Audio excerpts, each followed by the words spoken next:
Hi friends, welcome to my channel. ఈరోజు recipe ఏంటంటే ఉలవచారు, instant ఉలవచారు అనమాట. ఇది హెల్త్కి ఎంతో మంచిది, చాలా బెనిఫిట్స్ ఉన్నాయి. ఈరోజు ఎలా చేసుకుందామో చూద్దాం. మొదటిగా మనకు కావాల్సిన క్వాంటిటీలోని పిండిని తీసుకుందాం. దాన్ని ఒక బౌల్లో వేసుకొని తగినంత వాటర్తో ఉండలు లేకుండా ఒకసారి మిక్స్ చేసుకుందాం. ఇలా కలపడం వల్ల ఉండలు అనేవి ఉండవు. ఒకసారి కలుపుకున్న తర్వాత మనం ముందుగానే నానబెట్టి ఉంచుకున్న చింతపండు రసాన్ని దీంట్లో వేసుకుందాం. చింతపండు రసం కొంచెం ఎక్కువగా ఉంటేనే, పులుపు అనేది ఉంటేనే టేస్టీగా ఉంటుంది.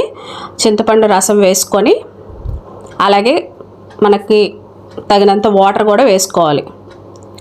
వాటర్ వేసుకొని మరి ఒకసారి మొత్తం అంతటిని కలుపుకుందాం.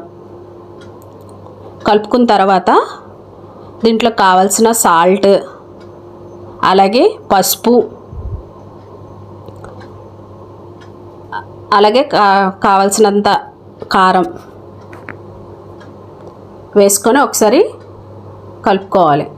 కలిపిన తర్వాత కొన్ని ఉల్లిపాయలు, అలాగే ఒక మీడియం సైజ్ టమాటాని ఇలా కలుపుకోవాలి.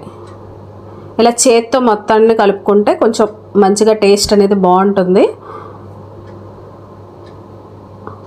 మొత్తం కలుపుకున్న తర్వాత ఇష్టం ఉంటే కొత్తిమీర కట్ వేసుకోండి, లేకపోతే లేదు. కొత్తిమీర వేసుకొని ఒకసారి కలిపి మొత్తం అంతటిని ఒకసారి కలిపి స్టవ్ మీద పెట్టుకోవాలి. ఇలా పెట్టుకున్న తర్వాత ఒక 15 మినిట్స్ అలా బాగా మరిగిన తర్వాత ఉడుకుతుంది బాగా.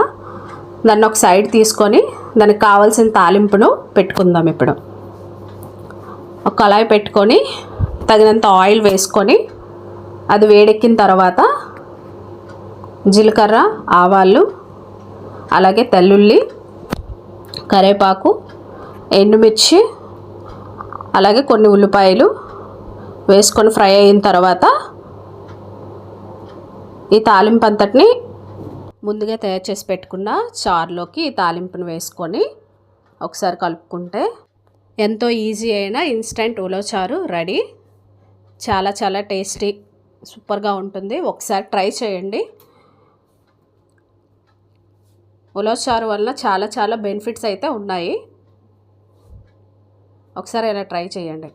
Thank you.